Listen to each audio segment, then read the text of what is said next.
नमस्कार दोस्तों, स्वागत है आपका अपने daily news channel the logical mind में, जहां पर मिलती है आपको देश विदेश की लेटेस्ट न्यूज।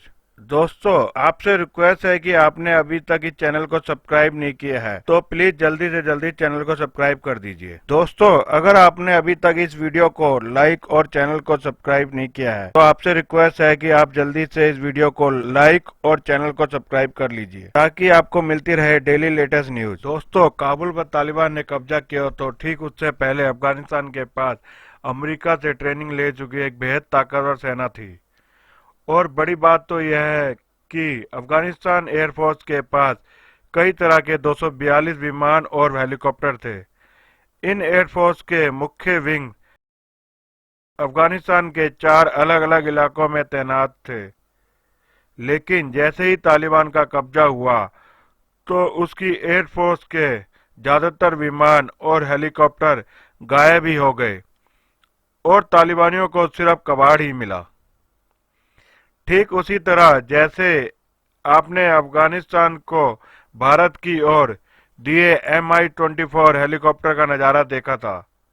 वो हेलीकॉप्टर तो दिख रहा था लेकिन अंदर से सारे पुर्जे गायब थे।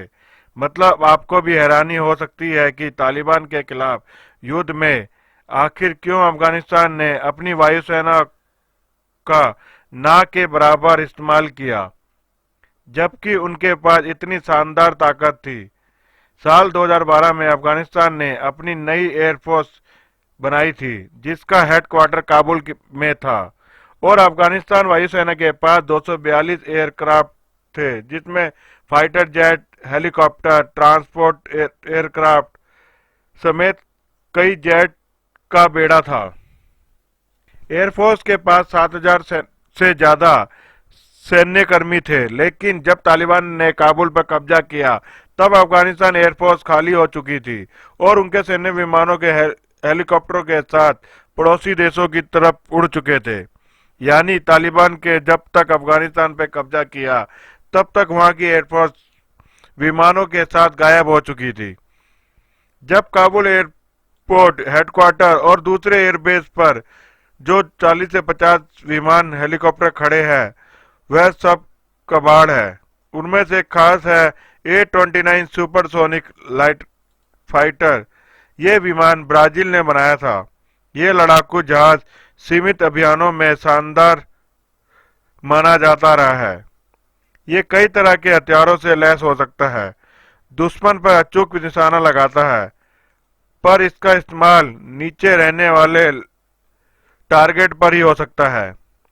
इसके रिजल्ट अच्छे रहे हैं, लेकिन इसमें ज्यादातर विमान अफगान एयरफोर्स के लोग लेकर बाहर उड़ चुके हैं। शायद इसमें से एक जो काम नहीं कर रहे हैं उन विमानों पर अब तालिबान का कब्जा हो गया है। अफगानिस्तान एयरफोर्स के पास दूसरी खास चीज थी MI-18 17 ट्रांसपोर्ट हेलीकॉप्टर। रूस के बने ये हेलीकॉप्टर सामान ढोने और लोगों को ले जाने के लिए सैन्य जरूरतों के लिए उपयोगी थे। दुनिया भर में 40 देश इन हेलीकॉप्टरों का इस्तेमाल कर रहे हैं। हालांकि अफगानिस्तान के पास ये हेलीकॉप्टर काफी पुराने और उस जमाने के हैं जब सोवियत की फौज यहाँ हुआ करती थी।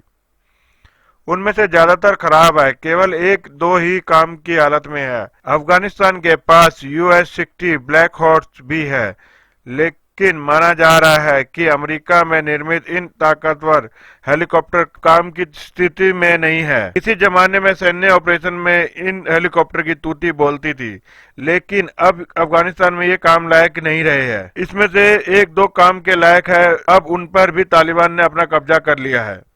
दरअसल अफगानिस्तान एयरफोर्स के इन विमानों की अपनी भी एक कहानी है। इसमें से कुछ सोवियत सेनाओं ने यहाँ छोड़ दिए थे और उसके बाद कुछ नाटो सेना और अमेरिका ने कुछ विमान और हेलीकॉप्टर अफगानिस्तान को दिए। इसमें सभी तरह के विमान और हेलीकॉप्टर थे, जिसमें अटैकिंग, यूटिलिटी और ट्रांसपोर्ट सेवा में काम आने वाले विमान और चॉपर थे। इसमें 200 हेलीकॉप्टर, 47 विमान और 29 फाइटर जेट थे। अफगानिस्तान में कोई एक दो नहीं बल्कि 10 से ज्यादा एयरबेस थे। सबसे बड़ा सवाल यही उठता है कि सारे के सारे विमान गए कहां। माना जा रहा है कि जब अफगानिस्तान एयरफोर्स को तालिबान के काबुल पर कब्जा की खबरें मिलनी शुरू हुई, तभी बहुत से एयरफोर्स कर्मी और अफसर विमानों और हेलीकॉप्टर पर सवार होकर चले गए। केवल उज्बेकिस्तान के एयरपोर्ट पर ही अफगानिस्तान एयरफोर्स के 46 विमान और हेलीकॉप्टर खड़े देखे गए हैं। उसी तरह तजाकिस्तान के बारे में भी कहा जा रहा है। अन्य पड़ोसी देशों में भी इसी तरह के लोग भाग गए। अफगानिस्तान के पूर्व राष्ट्रपति अशरफ गनी भी एक बड़ा हेलीकॉप्टर लेकर यूएई भाग गए। यानी अफगान एयरफोर्स के पास ताकत तो थी, लेकिन उसमें दीमक लगी हुई थी, या फिर यह कहना भी उचित होगा कि वह पहले ही हार मान चुके थे। दोस्तों, मिलते हैं आपसे अगली वीडियो में। जय हिंद।